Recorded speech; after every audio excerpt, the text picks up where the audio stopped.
You're just a useless leech, you know that? While packing for my sister's wedding, my mother-in-law Emma spilled beer on me. With no earnings of your own, attending a wedding on someone else's dime? You're like a thief, she said. She dumps all the household work on me, treating me like a housekeeper. I've endured until now, but this treatment is just too much. Can't even manage household chores properly, yet you want to go to a wedding? How selfish of you, she continued. Smirking as he joins in is my husband, Oliver. My name is Ava, a 32-year-old housewife. I met Oliver through friends and agreed to marry him on the condition that I quit my job to focus on household duties and live with his parents. Initially resistant to living together, I reluctantly agreed, thinking it would reduce the burden of rent if I quit my job. But soon after moving in, I realized this was a mistake. Your soup is always too thick. Drinking this constantly would lead to high blood pressure, complained my in-laws. I'm sorry. I thought I had made it thinner, I replied. But my in-laws never seem satisfied with my cooking. They always complain about my dishes, yet Emma never cooks. If we get sick, it's your fault. I'm sorry. I'll be careful, I apologized again. Even as I apologize, Oliver, sitting next to me, pretends not to notice. He never stands up for me. Emma regularly invites her friends over for tea parties. Hurry up with the snacks, you're always so slow. Move it, she demanded. Serving snacks and making coffee are always my responsibilities, and so is washing and tidying up the mountains of dishes after they leave. When I talk to Oliver about it, he says, it's natural for a wife to help out when mom's having fun. He's unresponsive. Mom, why don't you get the trendy pastries from the station for tomorrow's tea party? That's a good idea, but the line there is always so long. Just have Ava do it. Right, Ava? Go line up early tomorrow and buy them, he instructed. With that, he leaves for work. I'm not just a housekeeper. My frustration keeps growing. It's infuriating that both Emma and Oliver treat me like a slave. On top of that, living on Oliver's salary and his parents' pension is barely manageable, yet they insist on expensive snacks and coffee for these tea parties. While they are harsh to me at home, Emma and Oliver maintain a good public image, leaving me with no one to understand my plight. People say living with in-laws is tough, but your mother-in-law seems so kind. I don't know how to respond to such comments. What I really want to say is, I'm being harassed by my mother-in-law, but I'm too scared to make a fuss and stay silent. Your husband even greets us every morning. Oliver only takes out the trash to maintain a good impression with the neighbors. I'm the one who gathers all the trash and prepares the bags at the entrance. He just carries them to the trash collection area. He even helps with taking out the trash. What a cooperative husband you have. I'm envious. Should I be grateful that at least my husband takes out the trash, unlike some men who don't even do that? He never clears the table after eating and leaves cups wherever he last used them. His habit of leaving clothes strewn about only adds to my endless chores. Despite being a housewife herself, Emma does no household work at all. Bring the coffee before being asked. You're always so slow, she snapped. I'm swamped with chores from morning till night and can hardly keep up with my in-laws' coffee demands. Emma, who never lifts a finger herself, is quick to tell me what to do and always finds something I haven't done to criticize. Can't you do something about the water stains in the bathroom? You're supposed to clean it before it gets dirty. It's embarrassing how incompetent my daughter-in-law is at household tasks. Afraid of the consequences of talking back, I rarely do. Feeling obligated because I live here, I think it's my fault for not doing a good enough job at housework, and constantly get berated for being an inadequate wife. I tell myself I need to do better. Even when going shopping, I have to ask for money in advance and then return with the change and receipts. Since the receipts are always checked, I can't even buy things I like for myself. I'm sorry. Could I have some money to buy socks? I've been mending my socks, but now they're so worn out that there are holes in them. For your socks, $1 should be enough, right? Emma replied. When handed just $1, I felt like crying out of frustration. Back when I was single, I used to treat myself to clothes or drinks with friends. Now I don't have any money to spend freely.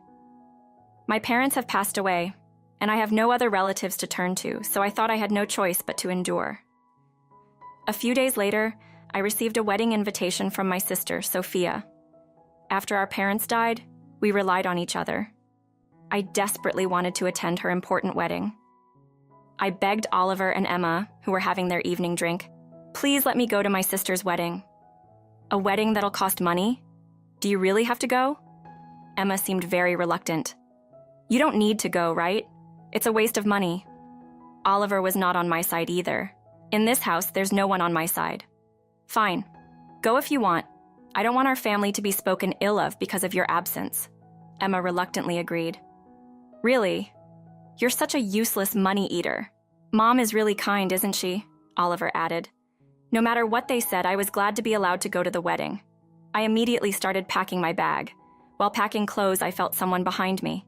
Turning around, I saw Emma standing there. Then she suddenly threw her beer on me. What are you doing, Emma? Without hiding her displeasure, she said, going to a wedding with someone else's money? You're like a thief. She was still angry about me going to the wedding. I do housework every day and never waste money. I had wanted to attend friends' weddings, but had always declined. Is it so wrong to want to attend my only sibling's wedding? I'm sick of even looking at you. Just leave and never come back. I was lost for words at such harshness. You can't even do housework properly, and you want to go to a wedding? How selfish, Oliver smirked, joining in with his parents. Understood, I replied weakly. The drink's gone bad. Let's start over with that. They left the room. Tears dripped onto the bag I was packing. I didn't bother to wipe them away and focused on packing not just clothes, but also my parents' photo and other valuables. Attending the wedding and seeing my sister's radiant face was overwhelming. Sophia, congratulations, I said in the dressing room. My sister's expression changed instantly. Big sis, what happened to you? You've lost so much weight. Are you okay? She looked concerned. Your complexion is really poor. Are you eating properly? It's her big day, and I feel terrible for causing her worry. I tried to force a smile, but my face contorted, and tears started to fall instead. Just sit down for a minute. There's still time. Please tell me what's been going on. I told my sister everything that had happened. That's just terrible. I've been told never to come back. I wonder what I should do now. Should I return to that house and continue living as a housekeeper? I didn't want to go back, but felt like I had no choice. Listen to me, sis. Listen carefully, my sister said, looking into my eyes. Don't go back to that house just because they're family. It doesn't give them the right to take away your freedom. But I have nowhere else to go. I have to go back to that house. My sister took my hand. It's okay. I'm here for you. I'll always stand by you and protect you. After the wedding, my sister helped me find a new apartment, and I started a new life without returning to my in-laws. A week later, Oliver contacted me. I didn't want to answer, but he kept calling, so I reluctantly picked up. Where are you? Come back already, he shouted as soon as I answered. I was surprised for a moment, but I'm not the same person anymore. After talking a lot with my sister, I realized how abnormal my in-laws' house was. At first, I thought it was my fault for not being good at housework. You're not the one at fault, my sister kept encouraging me. I was told never to come back, so I won't be returning. I could hear a click of the tongue over the phone. Stop being so insolent and come back to apologize to Mom. I was amazed at how much he took Emma's side. I don't want to come back. I can't take it anymore. You're living in our house without earning or even doing proper housework. Just come back now. He hung up after that. But even living separately, the ties to my in-laws' house remained. To discuss a divorce, I went to my in-laws' house with my sister and her husband. The first thing I noticed was a foul smell when we entered. It smelled like rotting garbage that hadn't been taken out for days. Laundry was scattered everywhere, and the sink was overflowing with dishes. Had the house gotten this bad in just a few weeks? I was shocked at how different it was from when I lived there. We moved things around to make space to sit, then I spoke up. I want a divorce. What? Don't joke around, Oliver said, slamming his hand on the table. It's true. You're complaining about having an incompetent wife living here, aren't you? Both Oliver and Emma reacted angrily, unable to accept it, but I had made up my mind. I wouldn't run away anymore. Just come back and do your housework. It's your fault the house is dirty. They blamed me for the mess they made living there. Please calm down, my sister intervened. Eva wants a divorce, and since she's been treated so harshly, we'll be requesting alimony in the divorce case. Oliver and his parents were taken aback by the mention of alimony. What are you talking about? We haven't done anything wrong. They had no sense of guilt despite their mistreatment. Based on what Eva has told us, we believe an alimony claim in the divorce case is justified, my sister said. Oliver, still in disbelief, shouted, "What? If you want alimony that badly, hire a lawyer or whatever. You probably don't have the money for it, but go ahead. We'll do whatever it takes for the case." I wasn't scared of his threatening words. Yes, that's exactly what we plan to do. I am Eva's representative, her lawyer. At my sister's words, Oliver and his parents were lost for words. My husband is also a lawyer, so the two of us will fight this with all our might. Be prepared, okay? What did you say? As for the legal fees, I could possibly accept money for helping dear Eva, who has always been so kind to me. My sister was methodically explaining while cornering him. In preparation for the divorce case, we reviewed Eva's diaries and emails. They will all be submitted as evidence. I heard about the incident with a beer being thrown at you. Is that true? That is... She spoke calmly as a lawyer, but it was clear my sister was quite angry. I understand Eva was also pushed by you. That was just me scolding her for not being able to mop properly. Emma was increasingly becoming flustered. Does scolding leave bruises? I was shocked to see the bruises when we met at the wedding. We immediately took her to the hospital for treatment. And of course, we have a medical report. Emma seemed at a loss for words. This evidence will also be submitted. My sister and her husband listened to my story attentively, gathering all the evidence. I can't thank them enough. How can you say that? Don't you feel any gratitude for living here for free? Emma started yelling in anger. Exactly. Do you know how much extra it costs just to have you here? Don't mess with me. Oliver's harsh words made me realize how wrong this marriage was. Shall we continue? We're recording this entire conversation, you know. At my sister's words, Oliver and my in-laws were speechless. They didn't expect to be recorded. After that, they became quiet, unable to complain, knowing they were being recorded. Please be aware that any future calls or emails will also be used as evidence if there is any stalking-like behavior. We will report it. My sister is an excellent lawyer. Without her, I couldn't have separated or divorced. You'll agree to the divorce, right? Mediation and legal fees can be quite expensive. Oliver and the in-laws were whispering, but eventually seemed to agree. Fine, I'll give you a divorce. I had them sign the divorce papers before they could change their minds. While talking with my sister after separating, I suddenly wondered, why hadn't Oliver ever been on my side? When I asked her about it, she thought for a moment and then asked, "You know how men can have such fragile egos? Can you think of anything?" I couldn't think of anything in particular. Had I inadvertently hurt Oliver's pride without realizing it?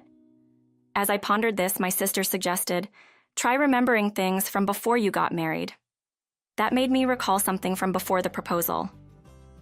Now that you mention it, I remember getting scolded for bragging when I talked about college.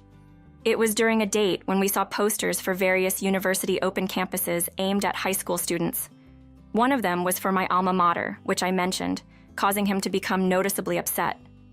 Maybe it's an inferiority complex about education. He gets upset if someone seems superior. Were there other instances he seemed like someone with high pride? I hadn't thought much of it, but now that I did, several things came to mind. Actually, I earned a higher salary than him, but after we got married, he insisted I quit my job and become a housewife.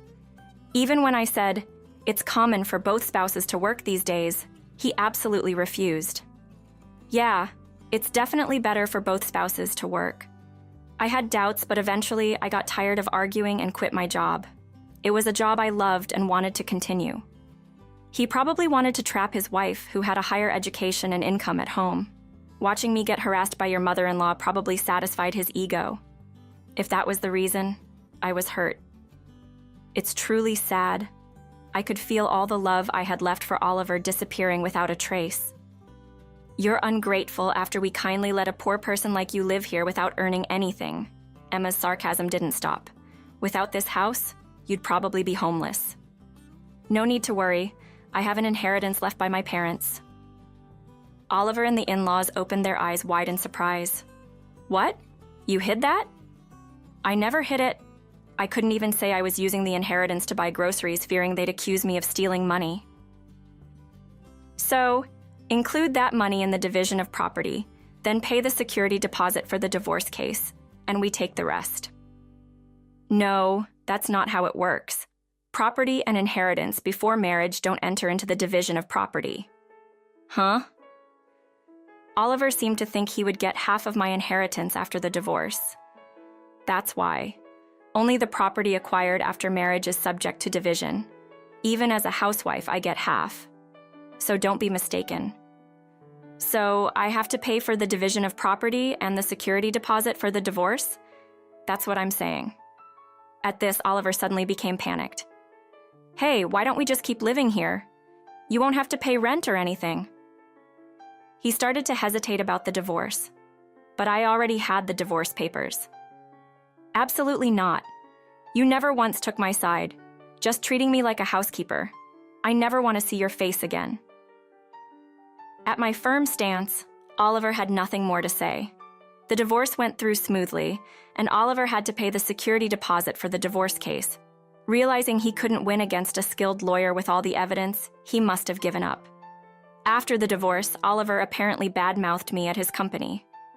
I was just deceived, glad to be rid of such a wicked wife, he tried to justify himself. I didn't want to pay the security deposit for the divorce case, but I had to, huh? That means you did something bad enough to pay for a security deposit, right? He faltered when a colleague pointed it out. I just kept her in line as my wife was getting too cocky. Or I scared her with Mom because she was annoying. That's what he seems to have said. His colleagues hearing this, "Is Oliver's wife okay?" were worried. Once it was known why he had to pay the security deposit, his position at the company deteriorated. Oliver resigned from the company. With his pride, he probably couldn't stand the cold treatment from his colleagues. The in-laws, now without income, seemed to be living poorly. Oliver's salary wasn't high, and the money for groceries was always limited. I used to find cheap supermarkets and save with points to manage somehow. Without anyone to do housework, their house must be in a mess. Then Oliver contacted me. I can't make ends meet and have to sell the family home. It's not my responsibility. Can you help us out? After everything, he still doesn't understand. Eventually, the family home was put up for sale. Now Oliver and his parents live in a cheap apartment, blaming each other for their situation. To me, it's just desserts, but they can't seem to accept responsibility. As for me, I'm returning to the job I loved before marriage. My sister and her husband didn't want payment, but I insisted to mark the end of it all, a fancy dinner as thanks. Didn't seem enough to express my gratitude. Delicious, my sister said, happily eating, making me happy too. That's why I said so I'll always protect my sister. My sister was always there for me, on my side since I'm family. I want to be able to help you whenever you're in trouble. I'm done with marriage. What are you saying? I'm sure there's someone out there who will be on your side. Can someone like me who had given up on marriage and children find happiness again? Before, I had no freedom and couldn't hope for the future. But now, I want to walk my own path and reclaim my life. Got any plans for what you want to do? Thinking about it, I said. First, I'll go buy some fancy socks. What's that about? Laughing, we enjoyed the moment together.